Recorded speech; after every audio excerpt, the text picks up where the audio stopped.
I'm here with Garth Brown from Brown Brown Conveyancers, who have been a finalist recently in the Client Choice Awards as a high-performing conveyancing firm. Garth's business model is a little bit different to a traditional conveyancing firm insofar as he operates completely online, and he's been doing that for some time. So, Garth, it's great to have you here, and I look forward to discussing a little bit about both how firms can develop and run a better practice, and also some tips that we can leverage for clients to help them make better purchase decisions. Thanks, Ben. Appreciate the privilege. Thanks, Garth. Well, I think a really good place to start actually is, how do you conceptualize client experience if we're thinking about how you can develop a firm in the 21st century that's really effective? You've mentioned to me previously that the client experience is the place that you start. Could you tell me a little bit about that? Yeah, so you've really got to start with the client in mind, the end user, the one who's employing you. How you can make that experience stress-free and painless. And you've got to put yourself in the shoes of your client, whether a vendor or purchaser client. I think that's the first place to start with. Well, it really is the only place to start with. It's all about the client, what you do. And I think with lawyers and conveyancers, we've really got to get over this barrier to innovation. Well, this is the way we've always done it. I think it's very important that we avoid that sort of mindset.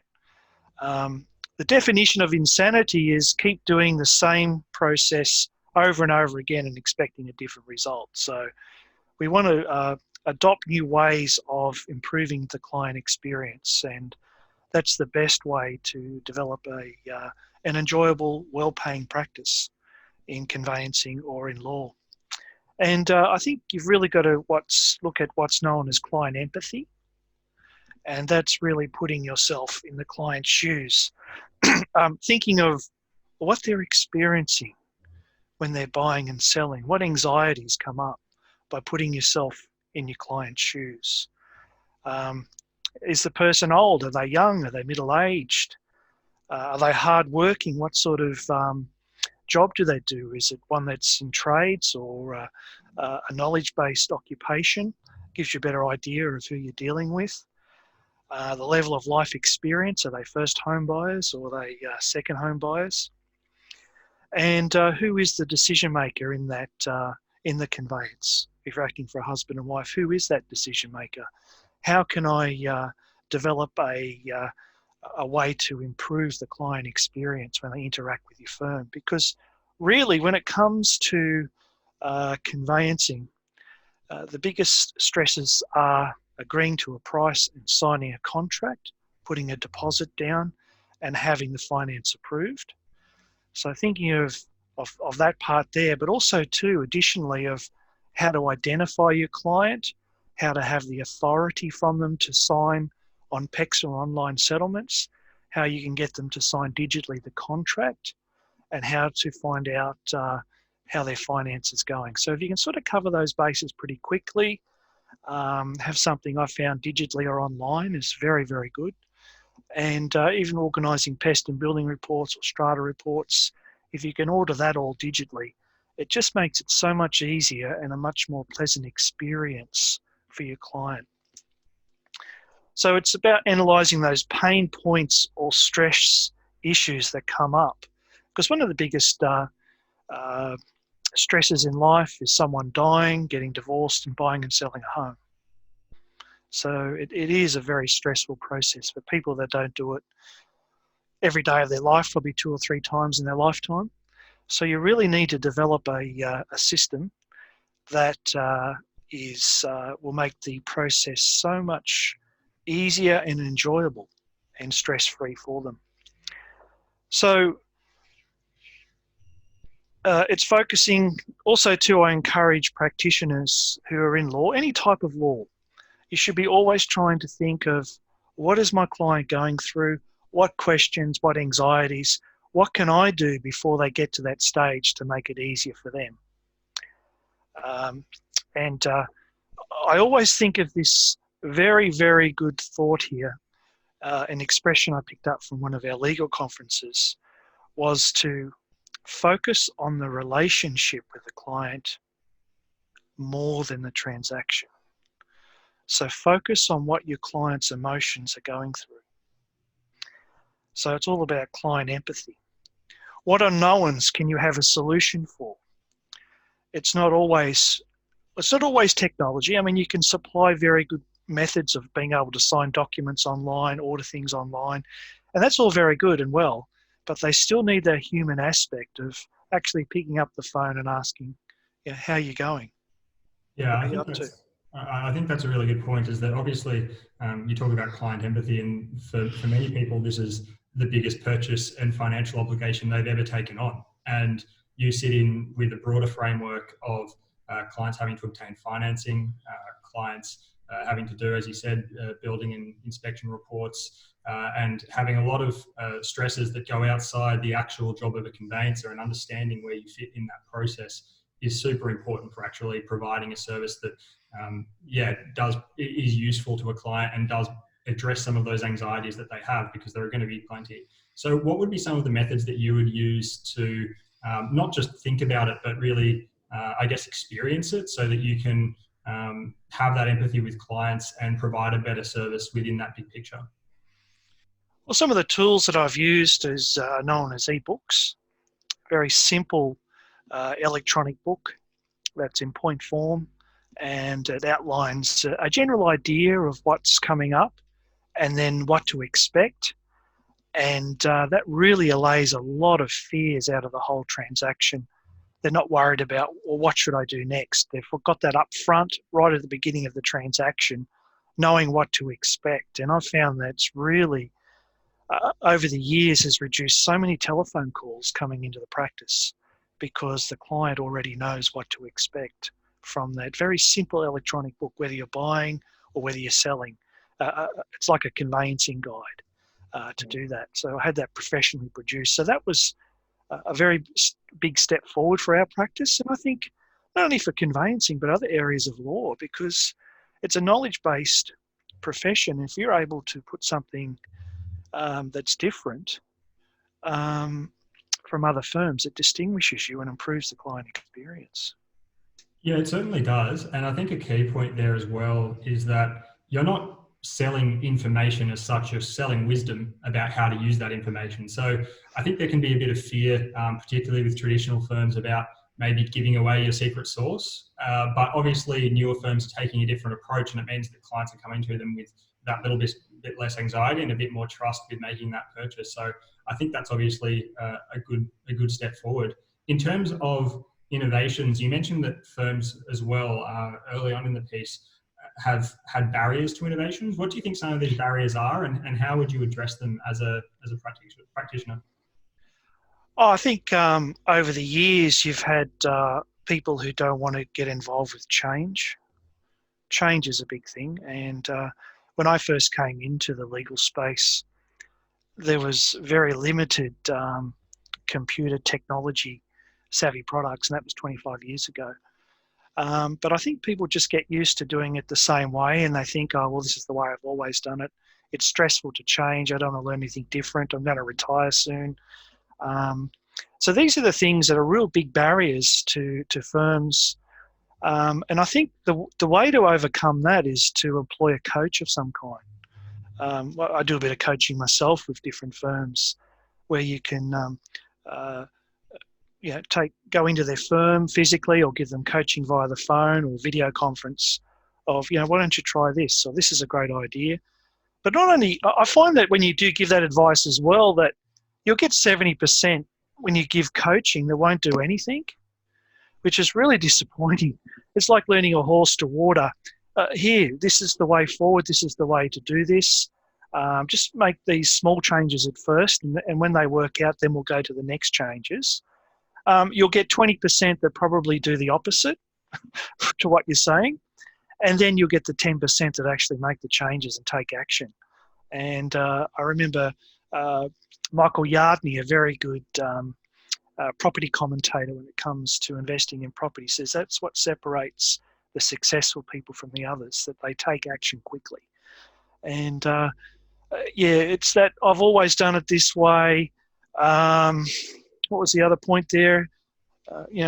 wanting to make change, but expecting change, but using the same processes. So we've got to realise that as an industry, everything is going electronic, online, and it's all going to be all about technical advancements in the future. It's right here now. I mean, the last 2 years, there's been major changes when it comes to the use of technology in conveyancing, and I'm sure with other ways of communicating with your clients as well. Yeah, absolutely. And I think that that's actually a nice little segue into how the delivery model of law is being reshaped and will continue to be reshaped. How do you see your practice evolving as the change continues to accelerate?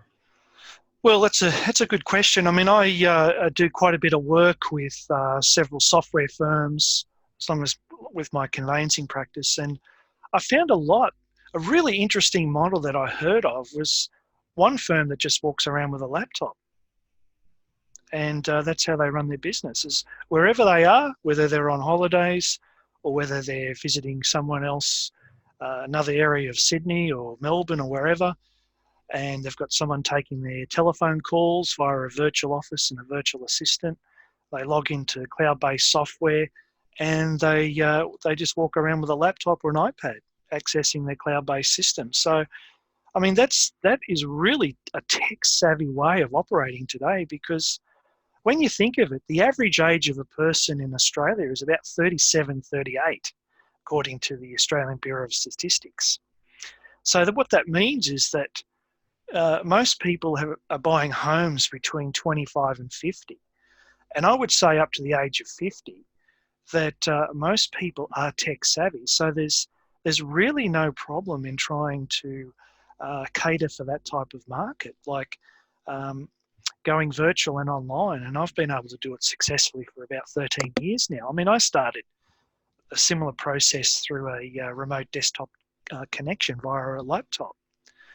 Because I was trying to find tech-savvy ways of servicing my clients better, not being able to be chained to a desk with my own office, physical office with employees everywhere.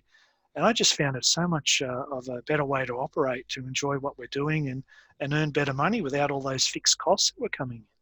Yeah, I think it's a function of two things. I think it's the reduction in overhead that you can achieve through new technologies, and also changing work preferences. Obviously, they're not completely independent, but millennials are going to make up 75% of the workforce by 2025. And obviously, the drivers there are a little bit different. They're not necessarily as traditional, buy a house and hunker down for the future. It can be more about having flexibility about where you live and where you work and how you work. So I think that that's another key driver, really, of that changing delivery model. It comes both from the demand side, where you've got the reduced fixed costs, allowing more competitive pricing and easiest client experience on the other end, and then the supply side as well. It does allow you to live a better life. Yeah, and I think it's important too for practitioners to have a real growth mindset about what they're doing. Always look at constantly how they can improve things rather than having a fixed mindset. I've always found that try something different. Do what others aren't doing. It's that's what separates the successful from the mediocre. It's doing things that are different. Like you look at Uber, what they did to the taxi market. Yeah, it's been an enormous change that Uber's made in the taxi market. I think that there are huge parallels really with what's going on in the legal industry and what will continue to go on. But from an actionable perspective, from a firm who's looking to make changes, you've obviously been there and done that with quite a few changes within your own firm. And I'm sure that you will have fallen flat on your face a couple of times, and you will have had some successes as well.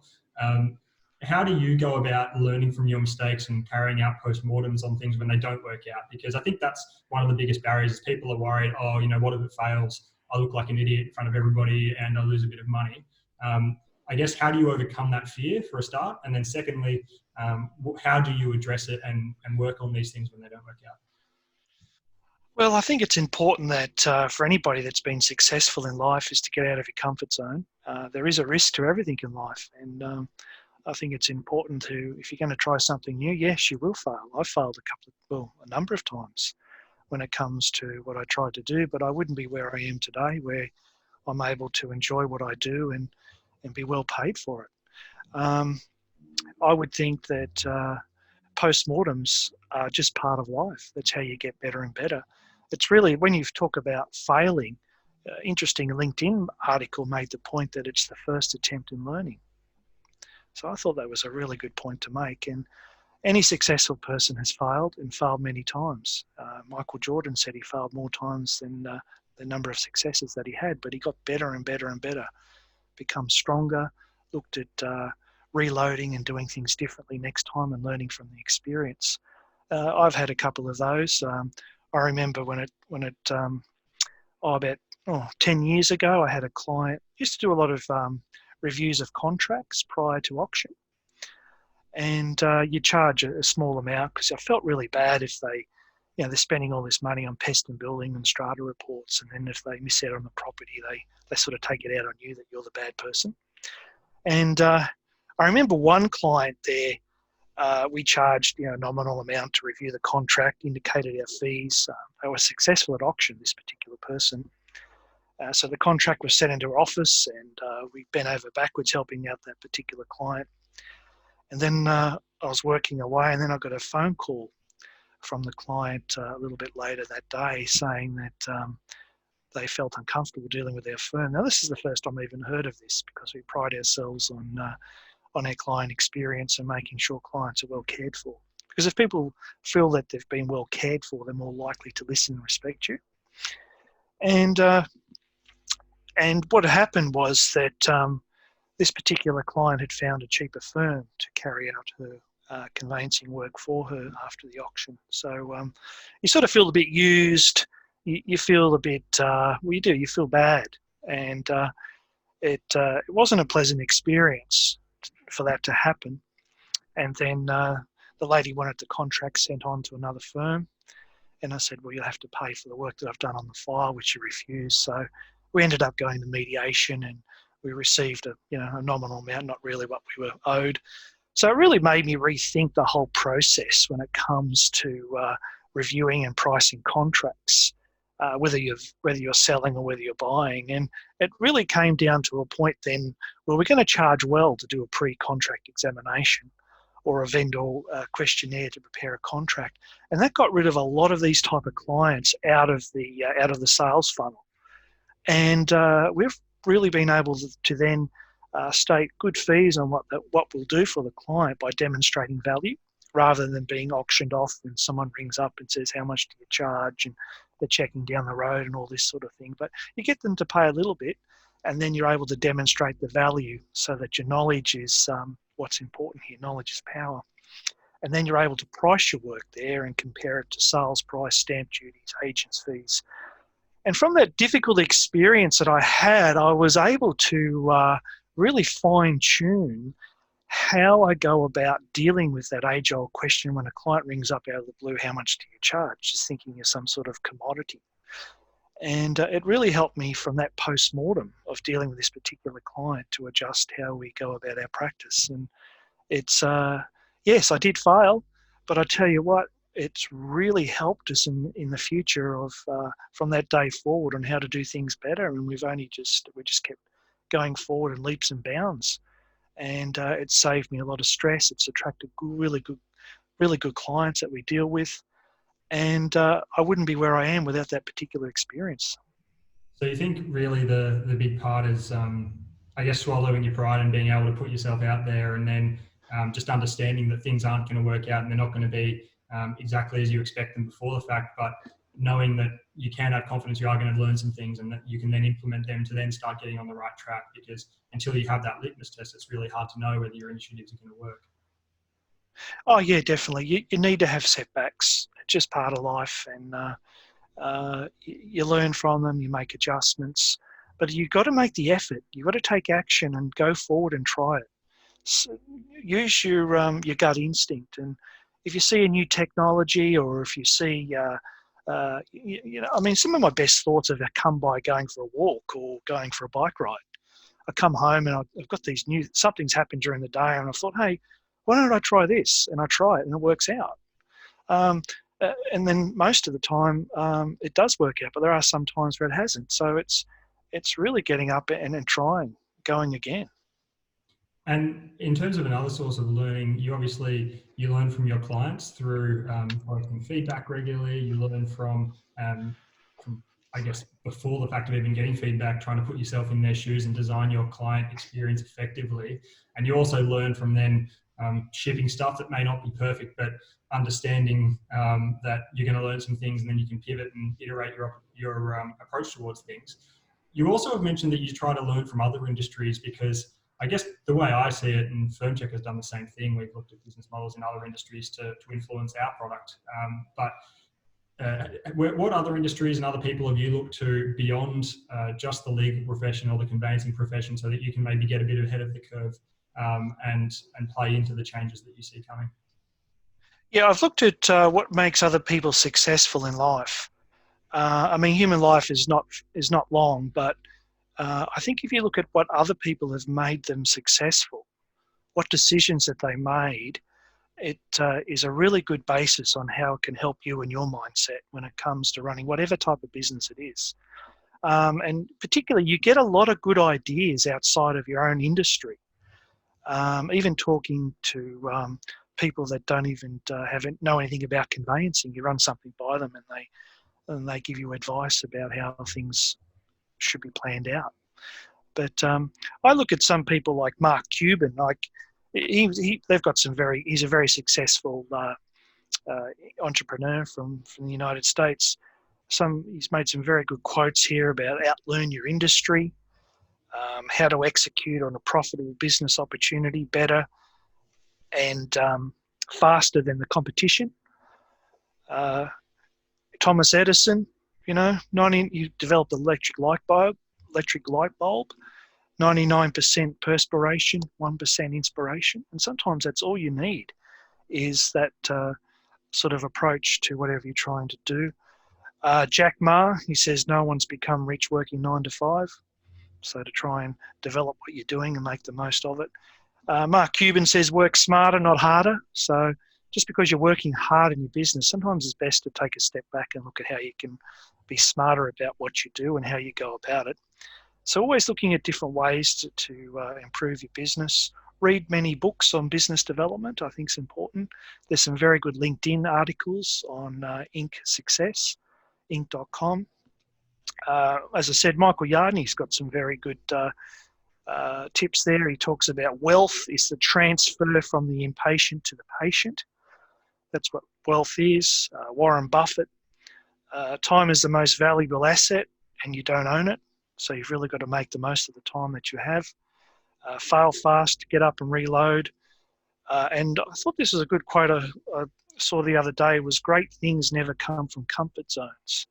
So it's when we get uncomfortable in our business and we look at trying to do things differently and better, like some businesses are doing at the moment with the virus outbreak.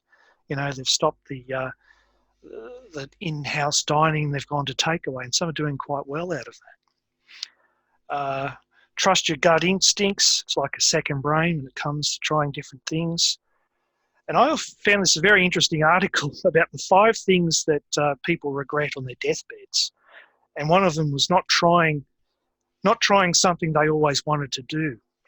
So do something that you always wanted to do it while you've got the time. And some have regretted by working too much and too hard. So look at how you can work smarter.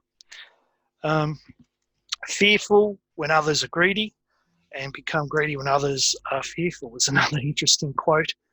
And don't do what everyone else is doing. Do something different. So I find these very good quotes from these different people, like, was it Mark Cuban? Brian Tracy's another very good one to follow. Thomas Edison, Jack Ma, Michael Yardney, Warren Buffett.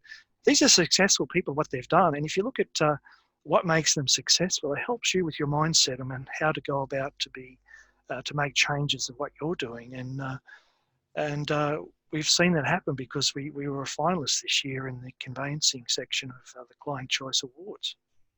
And this hasn't happened. This hasn't happened overnight either. This has been, this is not an overnight success. This is over 10, 15 years of dealing with clients and all sorts of people. Yeah, well, I think I take a couple of things out of that. One of them is that people can be easily distracted by all of the bright, shiny objects that come, available, and taking a step back and looking at some of the more fundamental things can be just as informative about how you can move your business forward. And then the second one as well is that it comes really from marrying perspectives across different industries and blending that with your own expertise and your own point of view to come up with something a little bit new. I think that they seem to be the two main things that you're really being having some success in leveraging, so that you can create a better experience for your clients and keep moving your business forward. Yeah, and I think another good point is to have a good business coach around you as well. You can't, I mean, two heads are better than one. And I've got a couple of coaches that help me with what I do, and I make suggestions, they make suggestions to me. But to be willing to yield as well, not to think that you know it all as a practitioner. Some of my best results and best thinking has been done by other people, not just me. Yeah, I think that could be something that in the legal industry is probably a bit out of the norm, because I think, my background is I have a law degree myself, and I think if you to look at a high level at the psychometric profile of your typical law graduate, it's typically pretty introverted, very analytical, and like to sort of think before they say things and work out their own ideas. And sometimes, recognizing that as a weakness as well as a strength can enable you to get ideas from other people and move things a little bit faster and further, rather than sort of being an introverted perfectionist. Yeah, I remember talking to an African friend from Ghana, and he said, where humans go wrong is where they think that they're God and they know what's right. But if we look to others to help us out, that's where we can really benefit, rather than thinking that we know it all. And it's so true. And that's how I've really been able to benefit, to say, well, look, that sounds a good suggestion. I'm not going to dismiss it. I'm going to think about it. And if I think it's right, I'm going to give it a go and try it. Yeah, I think that's really good stuff. And hopefully that's helpful for all of the other firms out there who have a listen, and gives them some ideas about how they can maybe iterate their practice. I think that there are some lessons as well there that go beyond just conveyancing into law and also into other professional services as well, because some of those lessons, as you say, are just universal, and it doesn't really matter who it's coming from and what business you're in. You can definitely apply them more broadly. If we, I guess, take a step back now and look at it, conveyancing and where it's going from the perspective of a client, I'll put myself in the shoes of a dummy client who doesn't necessarily know very much, because my expertise is definitely not property law or conveyancing.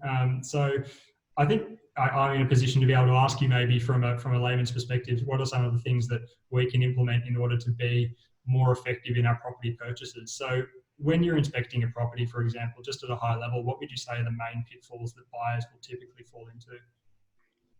I think not getting advice on the contract prior to making an offer, understanding what's in the contract and what you need to do before you sign the contract, like get your finance in order, have your deposit ready, have the contract reviewed, get some inspection reports underway.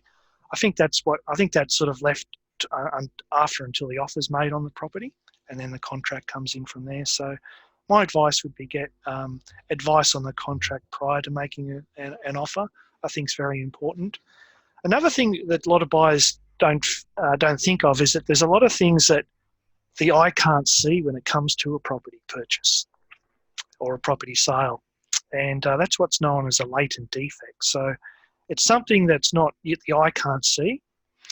So and it's not registered on title or disclosed in the contract through a special condition or another prescribed document. It's something that affects I would say, the quality of the title. And some of these things are like what's becoming quite prevalent now is meth and ice smoking, like smoking ice in homes. It gets into the woodwork, it gets into the floor. People move out, a property gets marketed, people move in and they've got sleep problems and skin irritations, eye irritations, behavioural changes. So that's something that's becoming more and more common in the market, where ice has been smoked in a property, but it's something that's odorless and you can't see it, but it slowly emits out of the plaster work, out of the timber work. That's something a lot of people don't know about. And the only way you can go to detect that is to actually have a meth test where they do swabs on the floor and, on the plaster work. So I think that's something that whoever's listening to this Zoom recording would be advantageous to do, is to make sure that whoever's was occupied that property before maybe have a meth test. Is sort of becoming standard, like a pest and building report. Yeah, really. The other thing too is property stigmatisation. Now, I remember it's really what the property was used for prior to the property going to market. So we've probably heard of the Seth Gonzalez case up in Sydney, where around that Ryde area, he murdered his parents and his sister, and it wasn't disclosed in the contract. And someone found out after who brought that property, and the major disclosures that were then introduced through that agency agreement placed on agents to make those disclosures. What's gone on inside the house? Would you like to buy a house where someone's been murdered, or where there's rapes that have gone on? I remember early on, this is about 15 years ago, we acted for this priest, Anglican priest, and we did all the checks, pest and building reports, going through the contract, all the statutory searches, dealing with the banks. The property was empty. Anyhow, he moved into the property, and it wasn't long after that these strange men were knocking at the door at 2 or 3 in the morning, wanting escort services. So this place had been used as a brothel prior to being put onto the market, and this created a lot of stress. Even with a sign put up, people were still knocking on the door. Yes. It's something that's what you know as property stigmatisation that a lot of people don't really think about when it comes to buying and selling property. Yeah, that's a really powerful case study, actually. And how would you suggest that people do their research? Are there any resources that they can use to try and, or techniques even, to try and overcome these issues so that they're reducing their risk of getting a property that either has I can't see defects or property stigmatisation? What are some techniques and tools? I would suggest to purchasers to check with the next door neighbour, just say, there's anything I should be aware of before I purchase into this property. Is there anything that I've mentioned earlier that's been going on? Would you know of? You could also type the address into Google and see what comes up. There'd be maybe some interesting results that come up besides realestate.com.au. So there are 2 ways of doing it. You could also approach the vendor direct, but most people would probably just ask the neighbours to either side to ask whether they know of something that could be adverse that I should know about before purchasing in this property. Yeah. Well, that's a cheap and easy way, and it'll uncover other things like issues with the body corporate, for example, and whether you've got problem people there, for example, that make the running of the entire property that much more difficult, because that's such a common story that I hear as well. That's really good advice as well. I think it goes beyond what people typically think about when they're actually going to buy properties. Another thing you mentioned as well is that it's important to establish a relationship with a conveyancer before the fact of actually going out and looking at properties, so that you can uncover some of these issues, both seen and unseen, and predictable and unpredictable, before the fact of actually going ahead and making a purchase, and then reduce your risk of property transactions falling through. Another big profession that is in the mix there is real estate agents. How do you recommend creating a good relationship with a real estate agent and finding one that you can trust? Because obviously it's an industry that has a lot of stigma attached to it, and where there's a lot of unease and distrust amongst the buyer's population. How would you recommend making sure that you're getting the best relationship possible with a real estate agent and getting one that's really good? Look, I'd be quite open with an agent for a property that you're interested in buying, and explain them, look, we're genuine. We've got a finance approval in place. We've got a deposit. We like to look at the contract.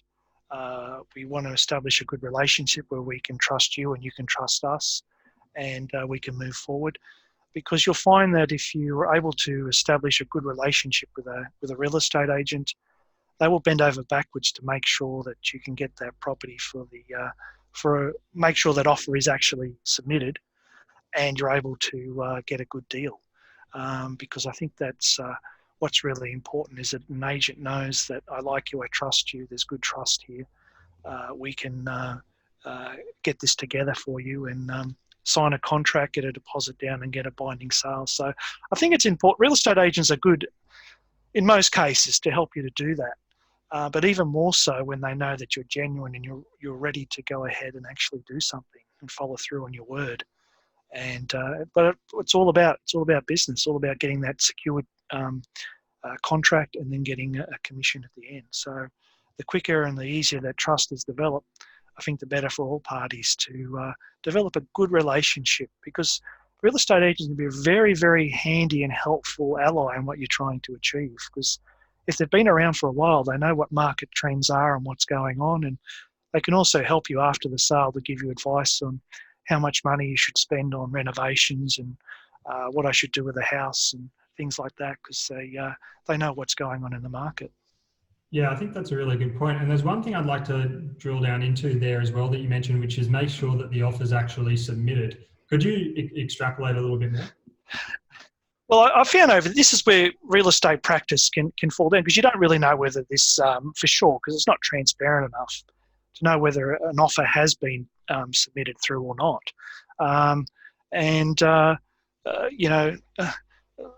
Some clients have actually gone direct to the vendor and said, look, I've made this offer through the agent. Did it come through to you?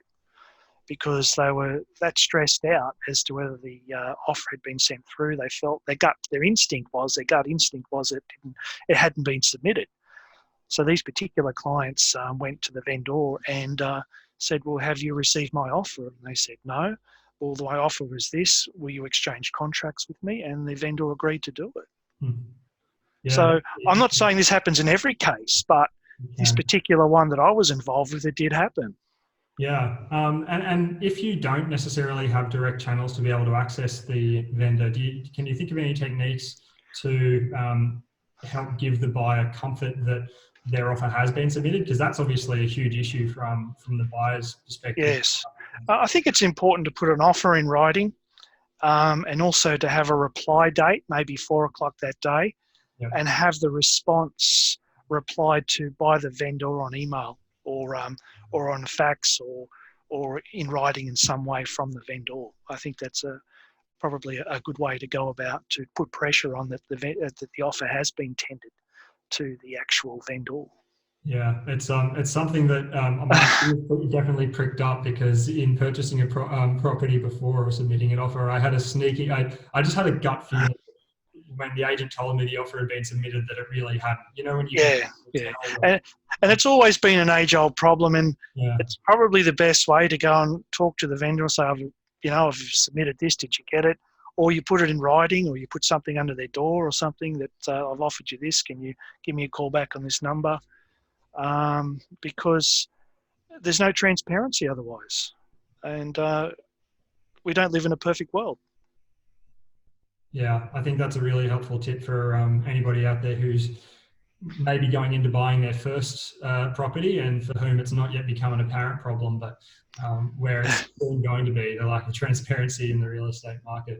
Yeah. Just some final thoughts to wrap up. Obviously, the real estate market has gone into, I can only imagine a transformation in the last few weeks and months with the COVID-19 crisis.